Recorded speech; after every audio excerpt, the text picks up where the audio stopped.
Sandalwood ನಟಿ ಪ್ರೇಮಾ ಅವರಿಗೆ ಈಗ 49 ವರ್ಷ ವಯಸ್ಸು. ಸದ್ಯ ಅವರು ಸಿಂಗಲ್ ಆಗಿದ್ದಾರೆ. ಸಿನಿ ಕರಿಯರ್ನ ಉತ್ತುಂಗದಲ್ಲಿ ಇದ್ದಾಗಲೇ ಜೀವನ ಅಪ್ಪಚ್ಚು ಎಂಬುವವರ ಜೊತೆ ಪ್ರೇಮಾ ದಾಂಪತ್ಯ ಜೀವನಕ್ಕೆ ಕಾಲಿಟ್ಟಿದ್ದರು. ಆದರೆ 2016ರಲ್ಲಿ ವಿಚ್ಛೇದನ ಕೋರಿ ಕೋರ್ಟ್ ಮೆಟ್ಟಿಲೇರಿದರು. ಇದಾಗಲೇ ನಟಿ ತಮ್ಮ ಎರಡನೆಯ ಮದುವೆಯ ಬಗ್ಗೆ ಹಿಂದೆಯೂ ಮಾತನಾಡಿದ್ದರು. ಆದರೆ ಅವರು ಈಗ ಮರು ಮದುವೆ ಆಗುತ್ತಿದ್ದಾರಾ ಎನ್ನುವ ಪ್ರಶ್ನೆ ಉದ್ಭವವಾಗಿದೆ. ಇದಕ್ಕೆ ಕಾರಣ ಹಿರಿಯ ನಟಿ ತಾರಾ ಅನುರಾಧ ಆಭರಣ ಮಳಿಗೆಯೊಂದರ ಜಾಹೀರಾತಿನ ಹಿನ್ನೆಲೆಯಲ್ಲಿ ತಾರಾ ಮತ್ತು ಪ್ರೇಮಾ ಅವರು ಮಳಿಗೆಗೆ ಭೇಟಿ ಕೊಟ್ಟಿದ್ದರು. ಆ ಸಮಯದಲ್ಲಿ ಆಭರಣಗಳ ಬಗ್ಗೆ ಮಾತನಾಡುವಾಗ ನಟಿ ತಾರಾ, ಇದು ನಿನ್ನ ಮದುವೆಗೆ ಚೆನ್ನಾಗಿ ಕಾಣಿಸುತ್ತದೆ, ಮದುವೆ ದಿನ ಹಾಕಿಕೋ ಎಂದು ಹೇಳಿದ್ದಾರೆ. ಅಲ್ಲಿಗೆ ಪ್ರೇಮಾ ಅವರು ಇನ್ನೊಂದು ಮದುವೆಯಾಗುತ್ತಿದ್ದಾರೆ ಎನ್ನುವ ಹಿಂಟ್ ಕೊಟ್ಟಾರಾ ಎಂದು ಅಭಿಮಾನಿಗಳು ತಿಳಿದುಕೊಂಡಿದ್ದಾರೆ. ಈ ಹಿಂದೆ ಪ್ರೇಮಾ ಅವರು ತಮ್ಮ ಮತ್ತೊಂದು ಮದುವೆಯ ಬಗ್ಗೆ ಮಾತನಾಡಿದ್ದರು. ಅದರಲ್ಲಿ ಅವರು ವೈಯಕ್ತಿಕ ಜೀವನ ಬೇರೆ, ವೃತ್ತಿ ಜೀವನ ಬೇರೆ. ನನಗೆ ಇಷ್ಟ ಇಲ್ಲ ಅಂದರೆ ನಾನು ನೇರವಾಗಿ ನಿರ್ಧಾರ ತೆಗೆದುಕೊಳ್ಳುತ್ತೇನೆ. ನನ್ನ ವೈಯಕ್ತಿಕ ವಿಚಾರದ ಬಗ್ಗೆ ತಂದೆ ತಾಯಿ ಜೊತೆ ಚರ್ಚೆ ಮಾಡಿ ನಿರ್ಧಾರ ತೆಗೆದುಕೊಳ್ಳುತ್ತೀನಿ.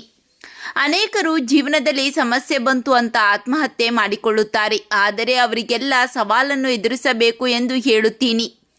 ಮದುವೆಯೇ ಜೀವನ ಅಲ್ಲ, ನಿಮಗೂ ಬೇರೆ ಬದುಕಿದೆ, ವಿಶ್ವ ದೊಡ್ಡದಿದೆ. ಸಮಸ್ಯೆ ಇದ್ದರೆ ಕೆಲಸದ ಕಡೆ ಗಮನ ಕೊಡಿ, ಇಲ್ಲವೇ ನಿಮ್ಮ ಗಮನವನ್ನು ಬೇರೆ ಕಡೆ ನೀಡಿ ಎಂದಿದ್ದರು. ನನ್ನ ಮದುವೆ ನಿರ್ಧಾರ ಸರಿ ಇರಲಿಲ್ಲ ಅನಿಸುತ್ತದೆ. ಆತುರದಲ್ಲಿ ನಿರ್ಧಾರಕ್ಕೆ ಬಂದೇ ಅನಿಸುತ್ತದೆ. ಮದುವೆ ಅನ್ನೋದು ಒಂದು ಕಮಿಟ್ಮೆಂಟ್, ಜವಾಬ್ದಾರಿ. ನನ್ನದೇ ತಪ್ಪು ಅಂತಲ್ಲ, ಇಬ್ಬರದ್ದು ತಪ್ಪು ಇದೆ. ಒಬ್ಬರನ್ನೊಬ್ಬರು ಅರ್ಥ ಮಾಡಿಕೊಳ್ಳಬೇಕು. ಯಾಕೋ ನನಗೆ ಮದುವೆ ಬಳಿಕ ಆ ಸ್ವಾತಂತ್ರ್ಯ ಇರಲಿಲ್ಲ ಅನಿಸುತ್ತಿತ್ತು. ನಾನು ಎಲ್ಲ ಹೆಣ್ಣು ಮಕ್ಕಳಿಗೆ ಹೇಳುವುದು ಅದೇ, ಸಮಯ ತೆಗೆದುಕೊಂಡು ಯೋಚಿಸಿ. ಸುಖ ಸುಮ್ಮನೆ ದಿಢೀರ್ ನಿರ್ಧಾರಕ್ಕೆ ಬರಬೇಡಿ. ಮದುವೆ ಅನ್ನೋದು ಒಂದು ಜವಾಬ್ದಾರಿ, ಆತುರ ಬೇಡ ಎಂದಿದ್ದರು ಪ್ರೇಮಾ. ಡಿವೋರ್ಸ್ ನಿರ್ಧಾರ ಅವತ್ತು ಬಹಳ ಕಷ್ಟವಾಗಿತ್ತು. ತಂದೆ ತಾಯಿ ಹೇಳುವುದು ಕಷ್ಟ ಅನಿಸಿತ್ತು. ನಂತರ ಎಲ್ಲರೂ ಬೆಂಬಲವಾಗಿ ನಿಂತರು. ಬಳಿಕ ನಾನು ಹೆಜ್ಜೆ ಮುಂದಿಟ್ಟೆ. ಮದುವೆ ಆಗದೆಯೇ ಒಂಟಿಯಾಗಿಯೂ ಜೀವಿಸಬಹುದು. ಯಾಕಂದರೆ ಕೊನೆಗೆ ಹೋಗುವುದು ಒಬ್ಬರೇ ಅಲ್ಲವೇ?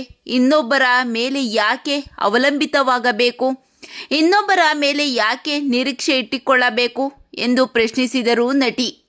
ನಟಿಯ ಕುರಿತು ಹೇಳುವುದಾದರೆ 18ನೇ ವರ್ಷಕ್ಕೆ ಚಿತ್ರರಂಗಕ್ಕೆ ಪಾದಾರ್ಪಣೆ ಮಾಡಿ ಪ್ರೇಮಾ ಅವರು ಶಿವರಾಜ್ ಕುಮಾರ್ ಜೊತೆಗೆ ಹೋಮ್ ಚಿತ್ರದಲ್ಲಿ ನಟಿಸಿ ಅದ್ಭುತವಾದ ನಟನೆಗೆ ರಾಜ್ಯ ಪ್ರಶಸ್ತಿ ಪಡೆದಿದ್ದರು.